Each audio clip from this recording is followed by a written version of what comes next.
Olá! Hoje o assunto aqui tá pra lá de especial. A gente vai falar como que a nossa mente influencia no nosso comportamento, no nosso dia a dia.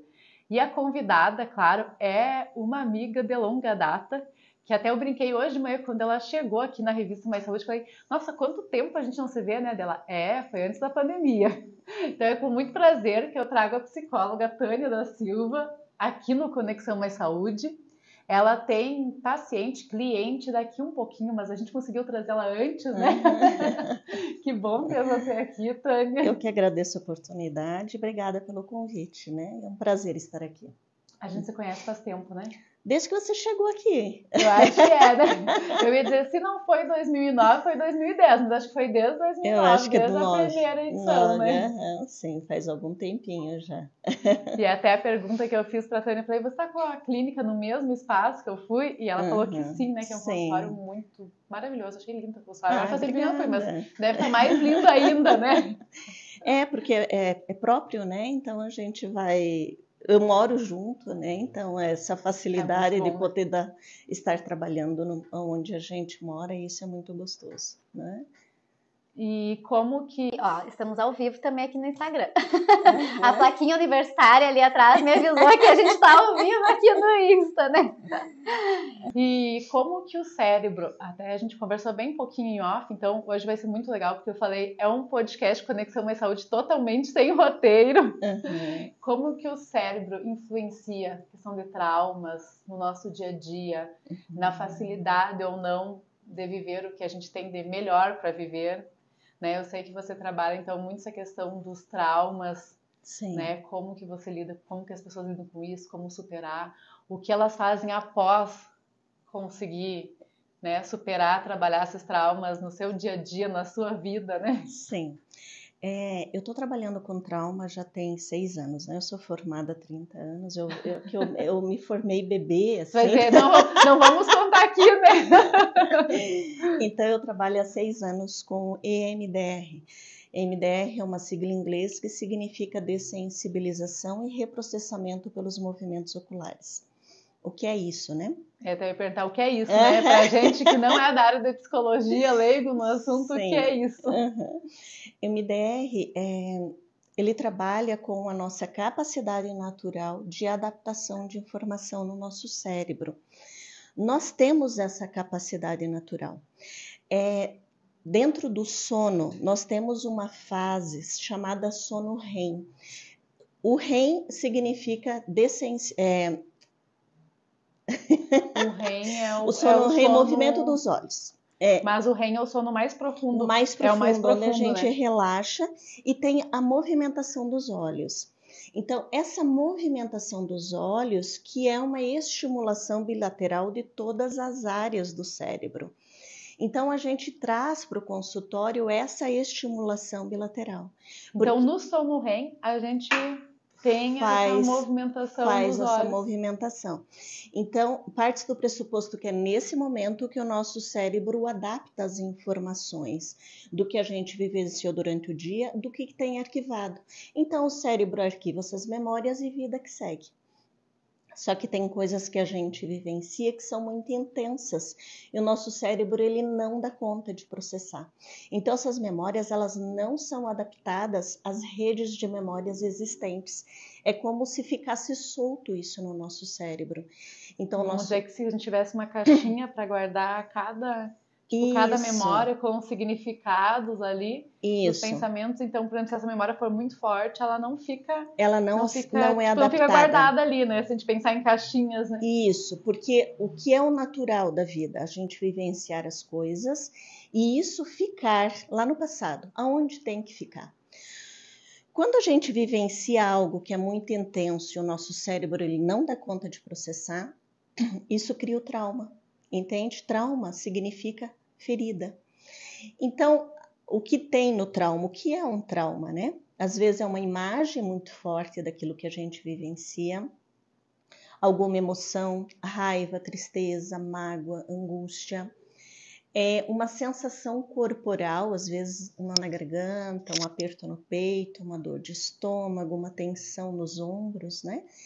E também uma cognição negativa de nós mesmos, talvez não me sinta amado, sou feia, sou burra, não dou contas, não sou suficiente.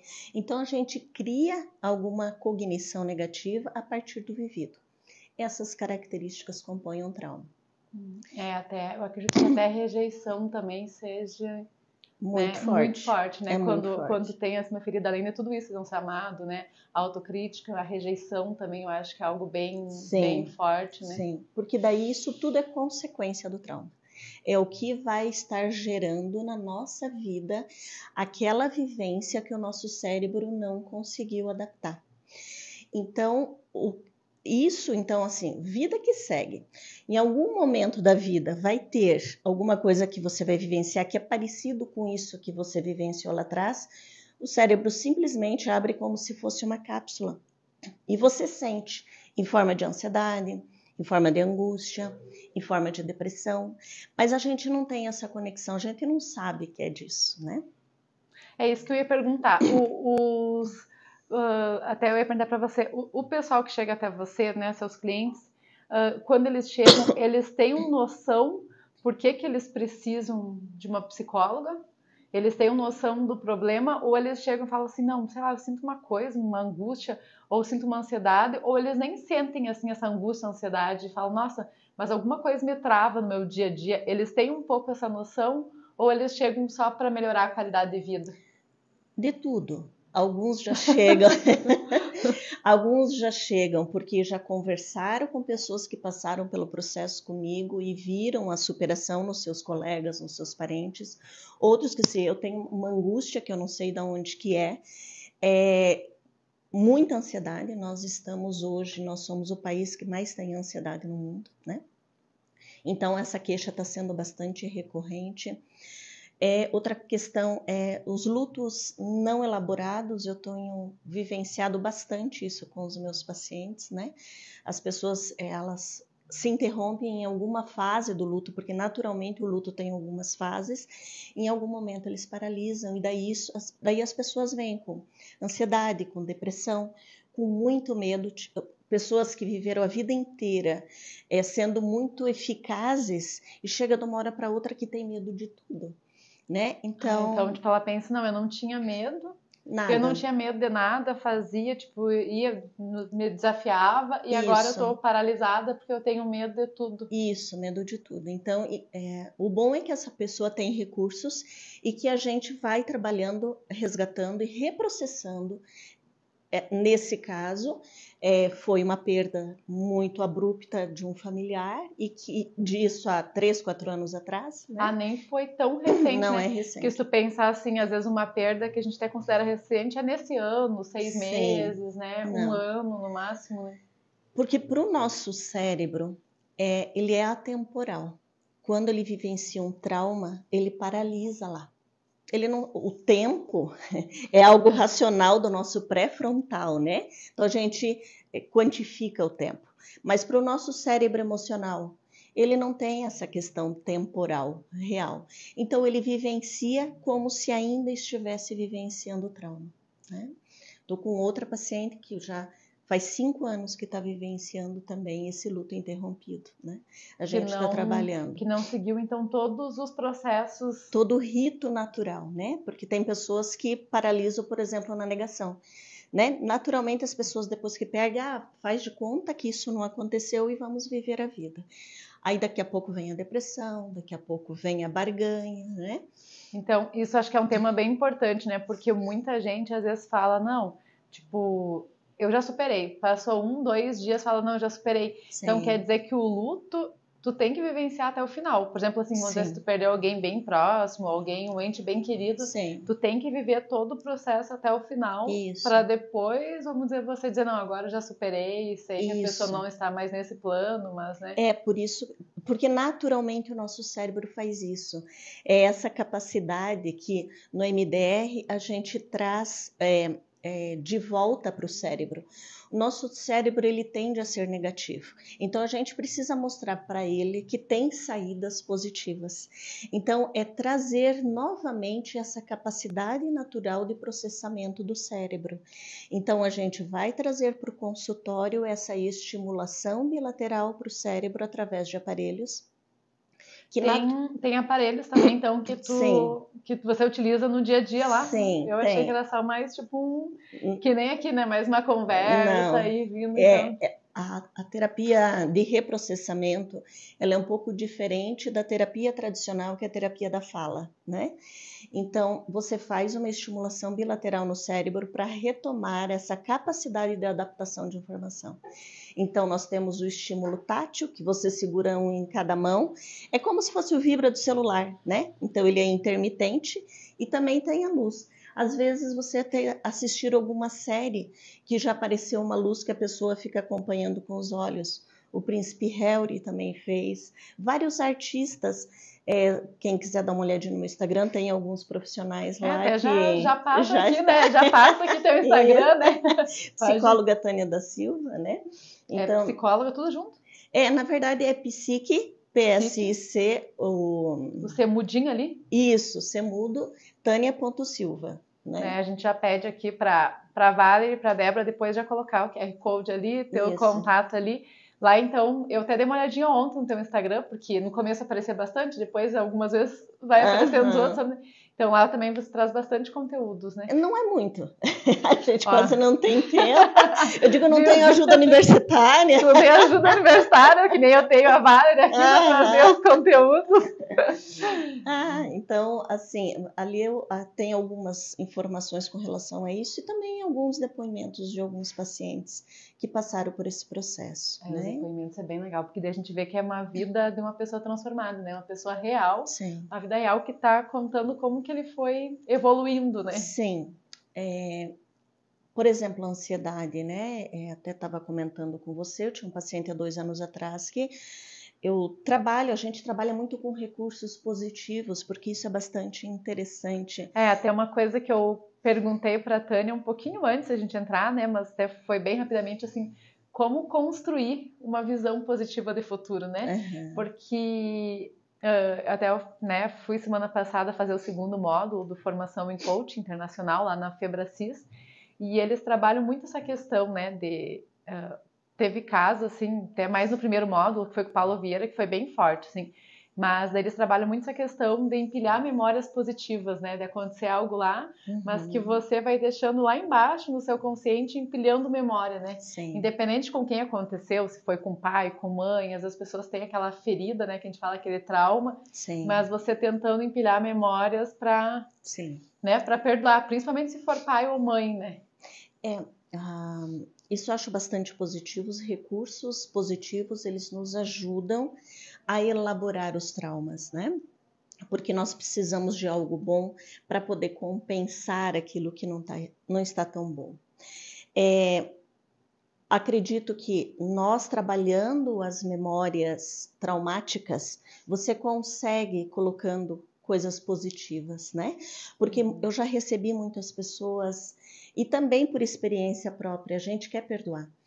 Nós temos uma cultura eu vejo cristã. Que principalmente, né, se é irmão, pai, mãe, ou às vezes até uma pessoa, um vizinho, uma pessoa próxima, né? Tipo, tu quer trazer aquele perdão, né, para te viver tua vida mais leve, mais feliz, né? Então, daí muitas vezes racionalmente a gente perdoou.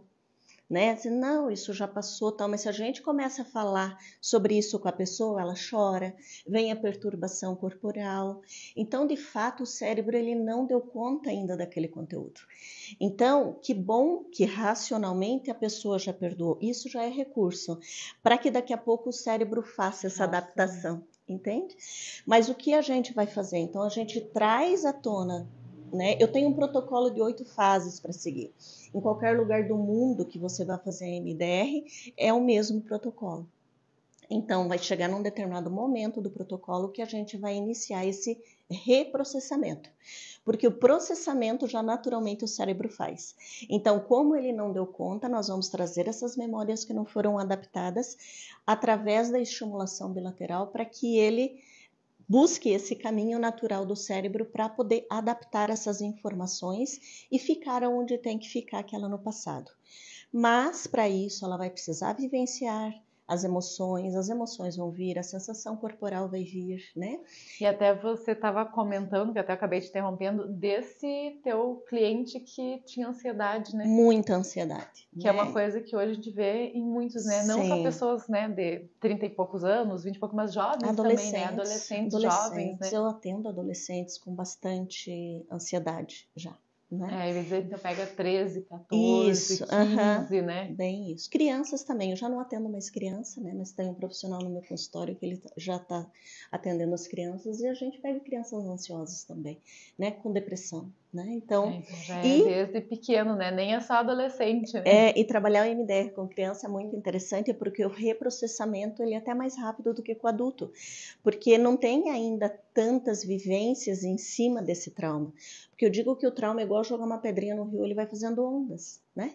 Então, nós vamos ter que reprocessar todas essas ondas até chegar ao evento chave, que a gente chama, que é o primeiro trauma, né? Que a partir dali vai alterar todo o comportamento.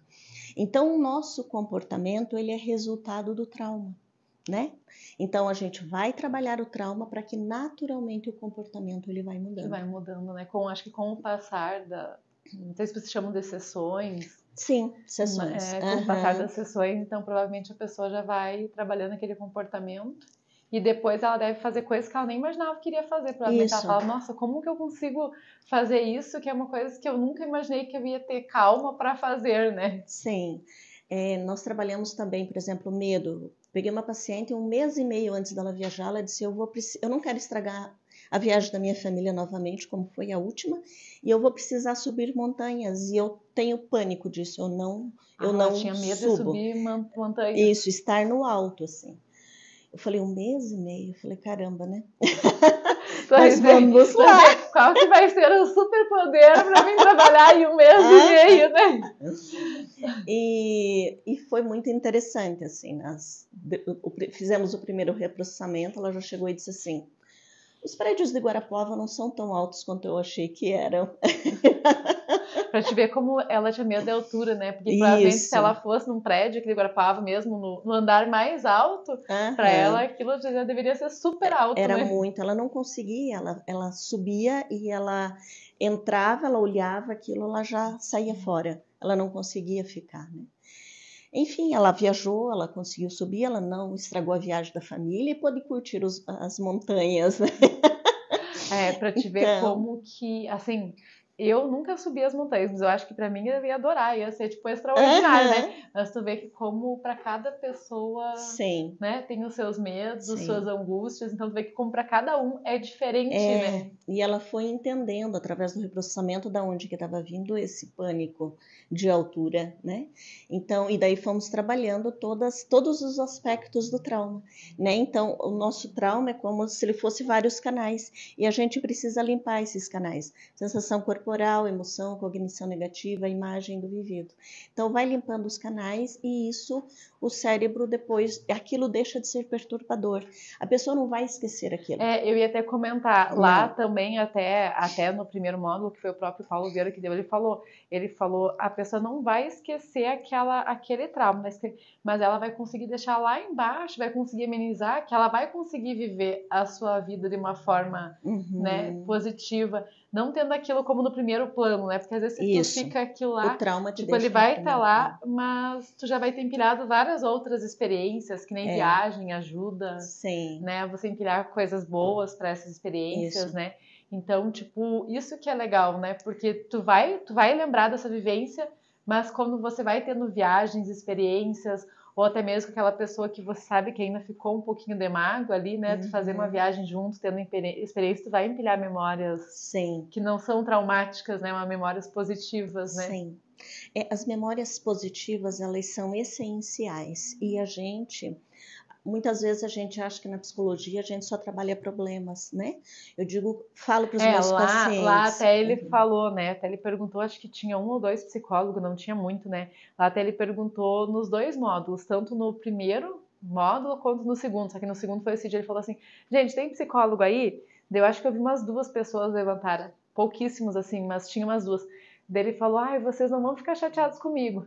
Mas, assim, os psicólogos que estão trabalhando lá na linha tradicional ainda, ele falou, não nessa visão mais positiva, ele falou assim, às vezes o paciente vai e eles só ficam batendo um problema. Sim. Aí ele falou, vão uma sessão é problema, vão na outra semana é problema. Ele falou, eles não trabalham essa questão de trabalhar umas 2 sessões, o que tá levando a pessoa até no consultório, para depois ir trabalhando a questão mais positiva, sabe? Sim. Que seria tipo a evolução, né? Como tu vê um olhar mais positivo, né?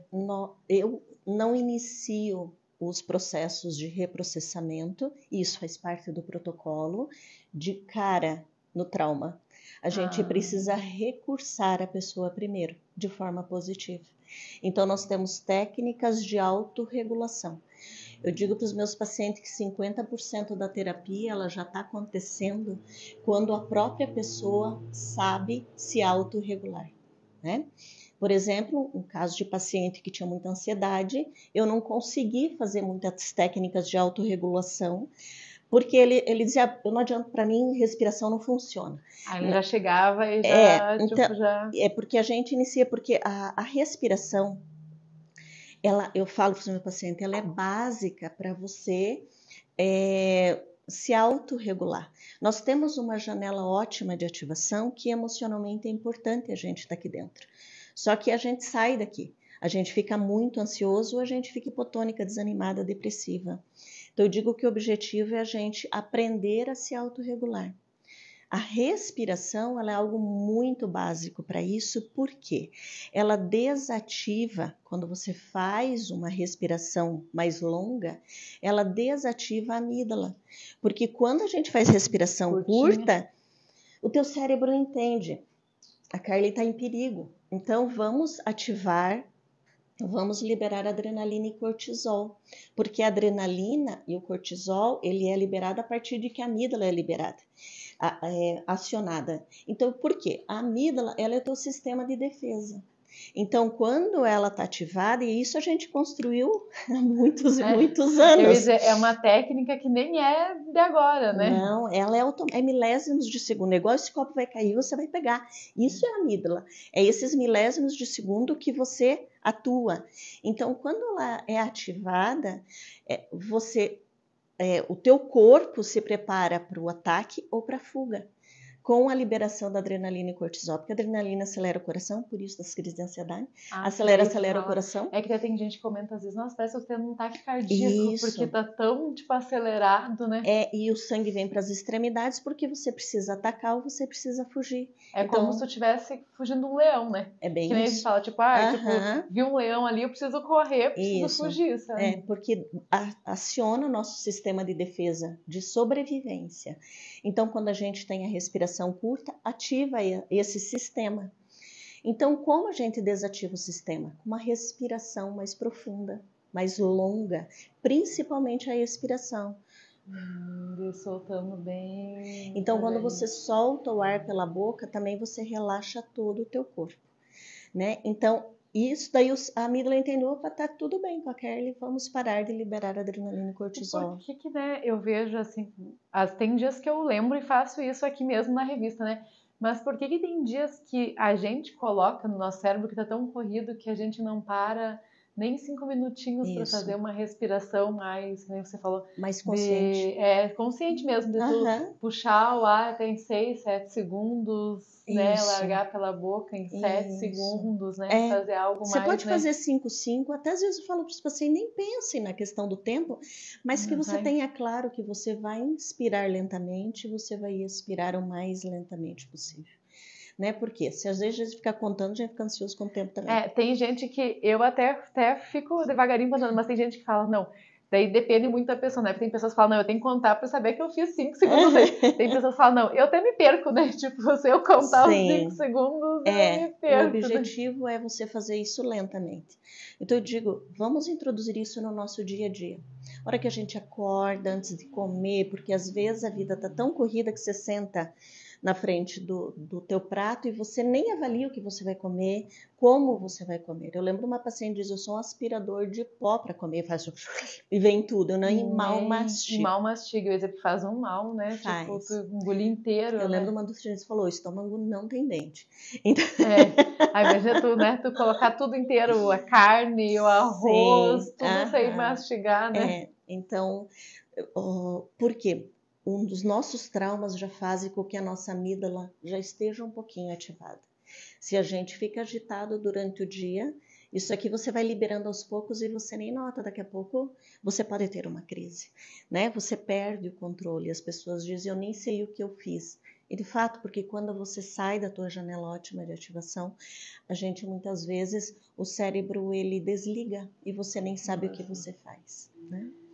Isso a gente até pode usar como viver no automático, né? Uhum. Porque hoje em dia também está muito em alta essa questão do pessoal falar, tá vivendo no automático. E realmente, às vezes tem gente que tu vê que a pessoa tá dirigindo e não tá percebendo nem o caminho que tá fazendo. Por exemplo, é tão automático, vou sair de casa para o trabalho, depois do trabalho buscar os filhos na escola. E às vezes ela nem percebe, né, a natureza que tá ao seu redor, ou os prédios, o que tá, porque, tipo, ela tá vivendo no automático, né? Então, ela nem tá com aquele olhar de, vou contemplar a natureza, vou contemplar a cidade, né? Isso. A pessoa não consegue. O nível de ansiedade é tamanho. Teve um paciente que disse uma vez para mim, eu comecei a ouvir os passarinhos. Eles sempre estiveram aí, mas eu nunca ouvi eles. Pois é, porque eu ia dizer, até uma coisa que eu fiquei pensando agora realmente, né? Porque às vezes tu mora num lugar um pouquinho mais retirado da cidade e tem o som dos passarinhos ali, e tu nunca parou mas pra ouvir, Guarapuava sabe? a gente é muito privilegiado nisso, né? Eu Nós lá em temos casa, bastante eu ainda árvore. escuto, né? Mesmo morando na cidade, eu falo, é muito bom, porque eu ainda Sim, é escuto o muito som bom. dos Que bom que passarinhos, você né? escuta. Está dentro da sua janela ótima de ativação. Pelo menos você não está vivendo tão, né, tão ansiosa, tão pilhada, assim, né? tão ansiosa. Isso é muito importante, porque a gente precisa desacelerar esse sistema. O nosso meio nos convida a gente estar acelerado. A gente acorda, a primeira coisa que a gente faz é pegar o celular. Isso é verdade. Eu agora já estou aprendendo a não pegar. Eu ia dizer, eu já estou aprendendo a fazer, porque, por exemplo, até hoje de manhã eu me acordei e era 6 horas. Daí fui, tomei meu copo, não é bem um copo, tomei meio copo de água em jejum, né? Não sei tomar um cheio ainda, mas tomei meio copo. Aí fui ali pro meu cantinho fui orar. Aí fiquei até as 6h30 orando. Aí fui tomar meu café da manhã. Daí quando foi um pouquinho antes das 7, que eu tava no final do meu café, que eu peguei meu celular, dei uma olhadinha e fui tomar banho, né? Mas se fosse, tipo, alguns tempos atrás, uns 2, 3 anos atrás, eu acordava, a primeira coisa que eu ia pegar era olhar o celular, vou ver se alguém já mandou mensagem aqui, se tem que responder alguém no WhatsApp. Sim. Então, tipo, tu já acorda acelerado, né? Já, por quê? Estudos mostram que quando você já vai para a tela, a gente trava a respiração. Tipo, tu já vai, nossa, vou olhar o que tá acontecendo. Isso já vai te deixando, esse rolar de vídeos, né? Isso já vai gerando muita agitação, muita ansiedade. Ó, falando então, em rolar cuidado, de vídeos, né? Não passam esse episódio do Conexão Mais Saúde. Não vão ali rolar o vídeo, ficam até o final, né? Já se inscreva aqui no canal, no Conexão. Se estão curtindo, já deixa seu comentário ali, já escreve amei nos comentários ali, que a gente sabe que vocês estão curtindo, estão gostando, né? Foi uma boa deixa aqui, né? Para mim lembrar de pedir para vocês se inscreverem no canal. Você é boa. Muito bem. Porque até a gente comentou um tempo atrás mesmo aqui com a Valéria, a gente fala, nossa, é tanto vídeo, tanto conteúdo que essas pessoas só estão passando, né? Olha 1 segundo, não gostou, 2 já passa. Isso. Olha o outro de novo, 1, 2 segundos já passa pro próximo, né? E eu vejo essa geração mais nova, eles não terminam de ouvir uma música, eles não terminam de ouvir uma fala, né, vídeo. Então, isso tudo gera muita ansiedade, né? Então, nós precisamos aprender a estar conectados com a gente, né? Isso é bastante importante e necessário para que a nossa ansiedade não vá aumentando ao longo do dia. Então, a respiração ela é algo básico para isso, né? Até você falou essa questão do ser, né? Você comentou agora, eu achei tão importante importante quando a gente sabe ser. Eu falo, a minha geração, a tua geração é muito do fazer. Então a gente se sente muito importante e às vezes até mesmo muito realizado se a gente está fazendo. Isso. Aí tu fala, nossa, mas né? Daí quando tu começa a pensar no ser, tu fala, mas eu nem precisava ter feito tanto. Eu poderia ter só estado conectado comigo mesmo, né? Sim. Então, tipo, eu falo, nossa, muitas pessoas da minha idade para cima, às vezes mais ainda, que o fazer para eles é essencial. Ela fala, não, se eu não estiver fazendo tal coisa, se eu não estiver ali, né, fazendo isso, soltando no notebook, fazendo isso, fazendo aquilo, ou se eu estou em casa limpando a casa, fazendo alguma coisa, eles não se sentem valorizados, né? Sim. Você tem que estar produzindo, né? É muita geração do fazer e do produzir, né? Isso, porque a gente aprendeu na nossa cultura capitalista que se você não estiver produzindo, você não tem valor. A gente sabe que o trabalho nos dignifica, né? Eu não me imagino deixando de fazer o que eu faço, porque eu gosto bastante e amo o que eu faço. Ficar né? o dia todo também, né? Dependendo de ficar o dia todo também, às vezes só em casa ou ali, às vezes a pessoa fala, não, eu tenho que ter um objetivo de vida, né? É importantíssimo para a gente ter qualidade de vida, é ter um objetivo de vida. E outra questão é ter bons relacionamentos. Nós somos resultado das 5 pessoas que a gente mais convive. Isso é verdade. Né? Então Isso é importante a gente poder escolher as pessoas que estão à nossa volta. Porque daí você falou das questões negativas, se a gente está com pessoas depressivas, é importante a gente poder ajudar quando as pessoas não estão bem. Mas a gente precisa também nos recursar de coisas boas. Então, o nosso cérebro, para ele funcionar bem, ele tem um tripé, que é exercício físico, uma boa alimentação e sono. Isso é básico do cérebro, né? Para nossa casa estar em pé. Então, se a gente já não faz isso, e daí mais com traumas, então eu imagino quão desestabilizador que isso tudo é para o nosso ser, né? Você usou a palavra mente no início. Nós, dentro da neurociência, porque a MDR está muito ligada à neurociência, questiona bastante hoje já esse termo, porque quando a gente coloca a mente, parece que é algo que não nos pertence. Você diz algo que não está no nosso corpo. Isso, e cérebro, então a gente usa cérebro, porque cérebro é corpo. Um dia eu me toquei, nossa, cérebro é corpo, sabe? Porque então isso tudo é corpo, né? Então muitas vezes a gente faz essa dissociação, bendito Descartes que fez isso, né? Separou corpo e mente. Né? Mas então hoje a gente tem que olhar todas essas nossas emoções porque está aqui no nosso cérebro. Os nossos traumas estão no nosso cérebro. Eu tenho uma foto que eu mostro de PET scan, que foi tirada uma foto de um cérebro quando a pessoa pensou no trauma. Ela tomou um contraste e pensou no trauma e tirou uma foto. O cérebro ele está todo ativado, ele está todo vermelho. Algumas sessões de MDR, depois quando ela novamente fez isso, ela pensou no trauma, foi tirada uma foto novamente e só pontos que ficaram no cérebro ativado. Então, o nosso trauma, ele é físico, ele está aqui nas nossas conexões neurais. Então, à medida que... e de todo vermelho, depois ficou só alguns pontos. Só alguns pontos aonde ele tinha que estar ativado, né? Que é a questão da atenção, a questão do estar acordado, né? A questão da visão. Então, o MDR, além de trabalhar os traumas, ele constrói o tanto que a gente quer da neuroplasticidade, que é novas conexões.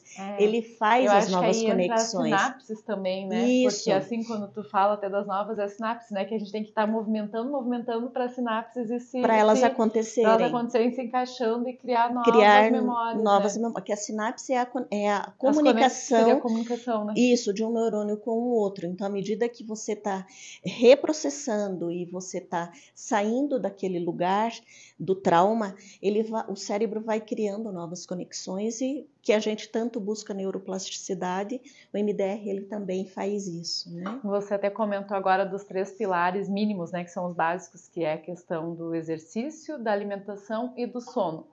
Até no último podcast, eu pedi para a Débora deixar linkado aqui o podcast com o Adriel, né, com o Adriel Filho, que é personal trainer, que ele falou da questão comportamental relacionada à alimentação.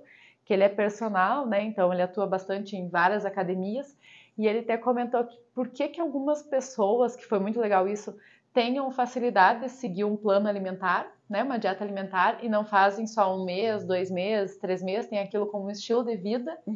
E por que algumas pessoas não? Que às vezes fazem 3 semanas, 1 mês, e depois já volta a comer como antes, que geralmente é de uma forma, né, mais impulsiva, Sim. desregulada, né? Sim, compulsiva. Então, tu vê que aí entra também essa parte comportamental, né? Muito, é muito que é a forte. questão do cérebro, né? Que às vezes a pessoa mesmo, ela não se vê, às vezes algum trauma ainda que ela tem, ela não se vê com um corpo bonito, um corpo saudável, esbelta, tipo, ela já se vê assim. Daí até quando ela tá emagrecendo, ela fala, não, mas tipo, eu não sou assim, eu sou mais cheinha, mais gordinha, sabe? Daí ela volta a comer, né, de forma, ou até compulsivamente, ou de forma desregulada, né? Existe um estudo nos Estados Unidos, alguns anos atrás, que um profissional, lá eles têm muita obesidade mórbida, né? Lá é mais que o Brasil, né? Sim. Então, ele estava fazendo um estudo e as pessoas estavam emagrecendo 40, 50 quilos. Quando elas estavam emagrecendo, elas desistiam do processo. E ele foi atrás dessas pessoas para poder entender o que estava acontecendo. Então ele fazia determinadas perguntas e chegou numa pergunta que ele fez ela errada. Com quantos anos você teve a sua com quantos anos você teve a sua iniciação sexual? Ele perguntou. Com quantos quilos você teve a sua iniciação sexual? Ao invés de quantos anos, Isso, ele quantos quilos? E daí ela falou 40 quilos. Aí ele novamente fez a pergunta errada e ela falou 40 quilos. Aí ele começou a observar que a maioria das pessoas com obesidade mórbida tinham algum tipo de trauma muito grande na infância e geralmente era abuso sexual ou abuso moral, abuso psicológico, né? Então nós temos o ACE, que é um protocolo a gente faz com os pacientes para ver quanto mais os traumas na infância são, quanto mais cedo, mais trauma isso gera. Então inclusive até o personal comentou aqui, né? Claro que a gente, né, não vai falar nome nem nada, mas que essa uma das clientes deles, ela tinha essa dificuldade porque ela tinha sofrido um abuso sexual. Então, se ela fosse se ver com um corpo lindo, magra, ela tinha medo dos homens assediar ela e ela viveu um novo abuso. Então, tipo, ela se escondia por trás, a gordura é proteção para ela não sofrer novamente um abuso sexual, né? Dentro do MDR, nós temos um trabalho muito grande com transtornos alimentares. Eu também fiz essa formação como a psicóloga da Espanha, então eu também trabalho com transtornos alimentares, né? 95% da obesidade no mundo, ela é emocional e 5% ela é metabólica. Então, nós precisamos trabalhar os traumas que mantêm o transtorno, né? E é um trabalho a longo prazo. Eu tenho paciente, por exemplo, que está 3 anos comigo, né? Então, e já está tendo resultados. Faz uns bons meses que ele não pratica mais a bulimia. Né? Então ele tinha alguma coisa que relacionava. São traumas da infância muito intensos, né? Então a gente vai trabalhando porque a gente pensa que o comer de forma não adequada, não saudável, ele é um sintoma, né? A gente tem que ver o que está gerando o sintoma. Né? Então nós vamos fazer essa busca e vamos trabalhar todos os traumas que estão gerando, né, esse não controle, né? Eu tenho uma paciente que diz assim, eu tenho que parar de ter prazer em comer. Eu falei, não, né? Isso não existe, porque todos nós temos, e isso faz a gente estar aqui, né? Porque a gente come que a gente está vivo, então a gente tem que ter uma relação. A gente tem que se alimentar, só tem que saber o que, né? Isso e como. Né? Mas é o que e o como, né? Isso. O que comer, como comer, como que horas comer, né? Então, esses dias ela chegou e disse assim, eu comecei a sentir fome, porque ela nunca sentia fome. Ela comia o dia inteiro, né? E daí, às vezes entra ansiedade, né? Muitas vezes entra ansiedade, né? Porque às vezes a pessoa acabou de almoçar, dela fala, ai, mas que vontade de comer um docinho. Dela vai lá comer um docinho. Aí passa meia hora, nem isso, ai, que vontade de comer tal coisa. Mas aí não é fome, tipo, é aquela ansiedade, aí vai lá, belisca alguma outra coisa, E daí a gente tem que entender de onde vem a ansiedade. E que daí são dos traumas, entende? Aí o pessoal diz, ai, Tânia, parece que todo mundo é traumatizado. Eu falei, É difícil quem não é. É, É difícil quem não é. Porque eu falo para os meus filhos, né? Eu digo, ninguém sai ileso de pai e mãe. Então, vão fazer terapia, vão fazer MDR para poder trabalhar essa carga que a gente traz. Porque são as pessoas mais importantes na nossa vida. Porque são as pessoas que nos trouxeram para o mundo e que essas pessoas também têm trauma, essas pessoas também têm dificuldade e necessariamente a gente vai passar isso para os filhos com mais ou menor intensidade. Até você falando, eu falo assim, eu me percebi muito nesse ano, depois de ter feito o método CIS e daí ter entrado nessa jornada agora que eu fiz, né, a formação em coaching, que realmente, né, algumas coisas eu até fui buscar bem lá atrás, mas a gente é vítima de outras vítimas. Então, mesmo que meu pai e minha mãe não queriam ter passado, né, esse trauma, só que para eles foi muito pior. Daí, quando a gente entende que eles são vítimas de outras vítimas, tu vê que a infância deles foi bem pior do que a minha, né? E ainda eles filtraram muita coisa. Então, tipo, o que a gente ainda tem é justamente por ser vítimas de outras vítimas, né? E a gente, que nem agora, eu venho buscando muito, assim, sei que a gente comete falhas, né, na criação dos filhos, né, que sem querer ou não a gente comete, mas eu venho buscando muito, assim, eu falei tentar ser o mais assertivo possível, né, porque a gente não quer cometer, tipo, as mesmas falhas, os mesmos erros para continuar levando, né, porque depois a gente vai ter os netos, né? Então a gente meio que quer cortar. A gente quer interromper. Cortar aqui, né? Nessa geração, né? É bem isso. A gente tem esse compromisso no MDR de interromper nessa geração os traumas para que isso não se siga. O Gabor Maté, que é um psiquiatra, ele já passou por muitos traumas, ele passou toda a consequência ali na Alemanha, de toda aquela dificuldade de viver naquela época. Ele é ainda vivo, né? E ele trabalha muito com trauma. E ele coloca muito essa questão de que a gente precisa trabalhar os nossos traumas, porque senão a tendência é a gente continuar guerreando, né? As guerras hoje elas são resultados de muito trauma nas nossas gerações, né? Que vai acumulando e vem vindo, vem vindo essa necessidade de resolver as coisas na violência. Isso é a nossa amígdala, né? À medida que a gente tirar os traumas de lá, a gente não cancela o nosso pré-frontal, porque aqui é pensamento, controle das emoções, controle das nossas atitudes, está tudo aqui no pré-frontal. Mas quando a gente aciona através da amígdala também, né? O nosso cérebro emocional necessariamente cancela o pré-frontal, cancela todo o nosso racional. Então, a gente precisa trabalhar os traumas que estão lá na nossa amígdala, da nossa história, para que quando a gente tiver problemas, porque a gente vai ter sempre problemas, né? Querendo ou não mesmo, que a gente saiba lidar, porque eu acho que depois é mais fácil de você saber lidar com os problemas, né? Mas tu não vai ter uma vida 100% de, tá tudo sempre... mil maravilhas, né? Uma vida de conta de fadas, né? Isso vida não existe, né? Porque tu vai vir algumas coisas, né? Mas acho que é importante tu saber como resolver, né? Como resolver e ter os recursos para isso. Então, se a gente trabalhou os nossos traumas, isso deixa de ser disparador. Como você diz, eu tento fazer o máximo possível para ser melhor para os meus filhos. Mas muitas vezes eu ouço isso. Eu quero isso, mas quando eu vejo, eu já estou fazendo o que os meus pais faziam comigo. Né? Então eu me pego fazendo. Algumas isso é o trauma. Percepções eu tive, assim, principalmente mais esse ano mesmo, 2024, que eu tive, falei, nossa, mesmo que eu não quero, às vezes tem coisas que eu repito. Isso. E daí depois eu me dou conta e falo, meu Deus, eu tenho que voltar. Eu tenho que voltar a não fazer isso, sabe? Isso. Tipo, tu volta ali, porque quando tu vê, tu fala, nossa, tô fazendo a mesma coisa sem querer, né? Mas é porque a amígdala que toma, porque o trauma tá lá. A gente precisa tirar o trauma de lá, para que quando isso novamente acontecer, você ter o controle da situação, racionalmente falando, entende? Para que as emoções não te tomem e você perde o controle. Né? Então, muitas vezes, filhos que apanharam, quando eles se veem, eles não querem bater nos filhos, mas quando eles vêm, já estão batendo no filho. Por quê? Porque eles perderam o controle, eles saíram da janela, entende? Foram para outro que não está em nenhuma janela.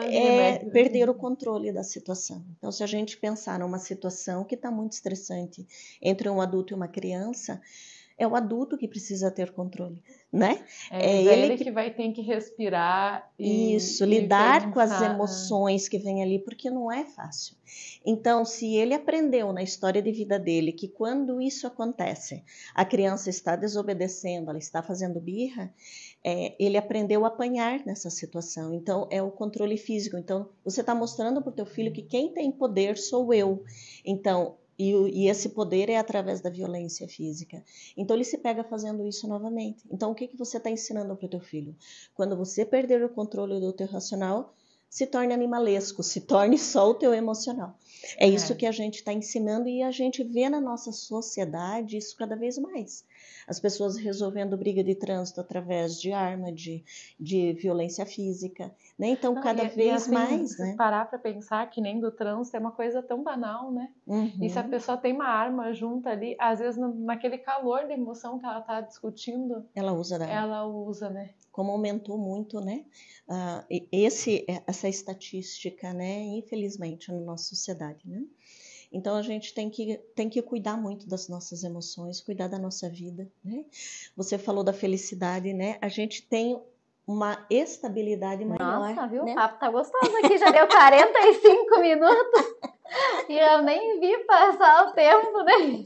A gente dispara, né? Falar que aí os pacientes na sessão falam mesmo, mas já acabou ainda. Você já deu? Quando você trabalha 1 hora? 50 minutos.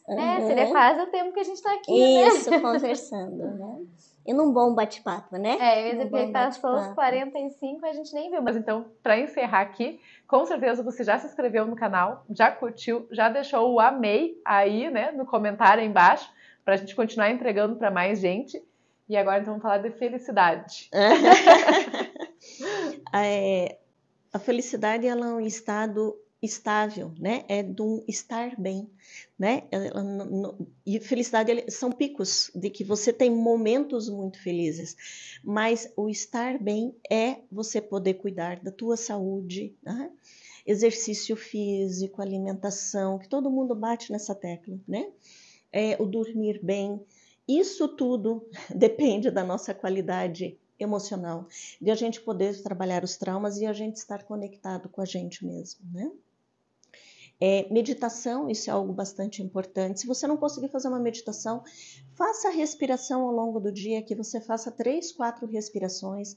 Você não precisa parar o que você está fazendo. Como você indica a meditação, assim? Você tem alguma que você indica, assim? Porque eu sei que tem vários tipos de meditações, né? Tem alguma que você acha que é mais positiva para começar o dia? A gente no MDR usa muito do mindfulness, né?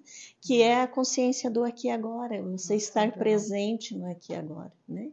Então, a respiração faz isso, né? A respiração é o mindfulness, né? Que você está conectado com o teu momento, você está pensando, é a respiração consciente, né?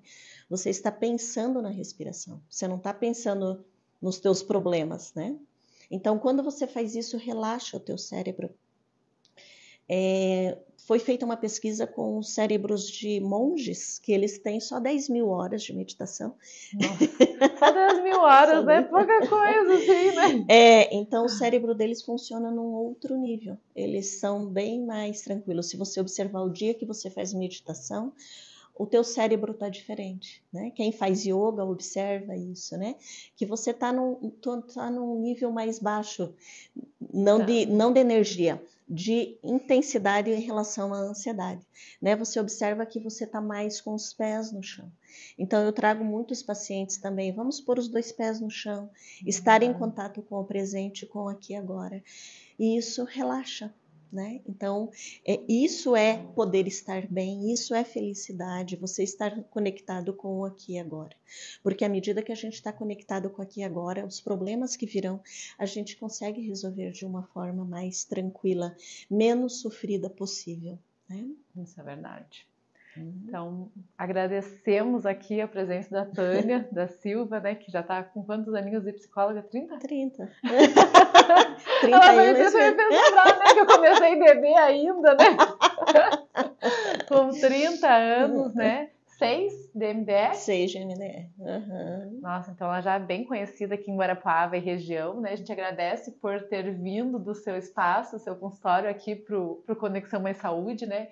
Foi um bate-papo leve, gostoso. Uhum, que bom. E muito conhecimento, muitas dicas, muito conhecimento, né? E é isso que a gente quer levar para quem está aí nos assistindo, ou pelos cortes do Instagram, né, da Revista Mais Saúde, ou pelo YouTube, né? Levar todas essas dicas, todo esse conhecimento para viver, que nem você falou, uma vida feliz. Sim. Bem nesses tópicos todos, né? Para uma Isso. vida com felicidade. Eu que agradeço a oportunidade de estar aqui, né? E você dando espaço para a psicologia, isso é bastante importante, porque a gente vê o quanto a gente pode contribuir para a qualidade da vida das pessoas, né? E depois da pandemia, a gente teve um boom de problemas na nossa sociedade. Então, 2020, 2021, né? Foi. E hoje a gente ainda está tendo muito resultado disso, e a gente vai ter muitos anos ainda com resultados negativos da pandemia. Não é só eu que digo, as pessoas pioraram nesse processo porque ativou muitos traumas das pessoas, né? É que foi anos bem desafiadores, Foram. Quando a gente às vezes pensa, as situações que a gente vivenciou foram bastante intensas, né? E foi muito disparador de traumas, então a gente precisa buscar o nosso melhor. Então busquem terapia, busquem a psicoterapia, isso é bastante importante para a gente poder estar melhor com a gente mesmo, para a gente poder estar mais leve nesse mundo e poder ter uma qualidade de vida, uma vida leve.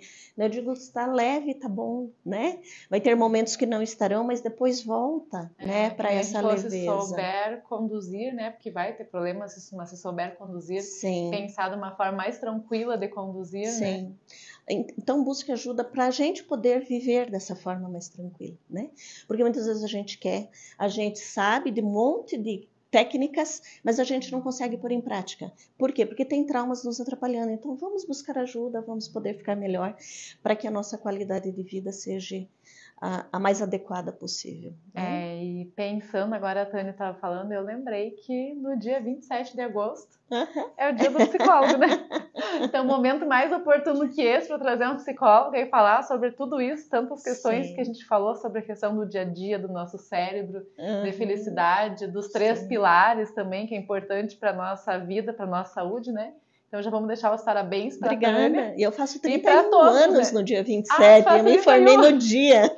Foi no dia do psicólogo? No dia do psicólogo eu me formei. Então estamos com uma psicóloga que estará fazendo 31 anos no dia 27 de agosto. E a gente deixa os parabéns para todos os psicólogos que estão nos acompanhando aqui. Parabéns aos meus colegas de profissão. Um beijo. Tchau.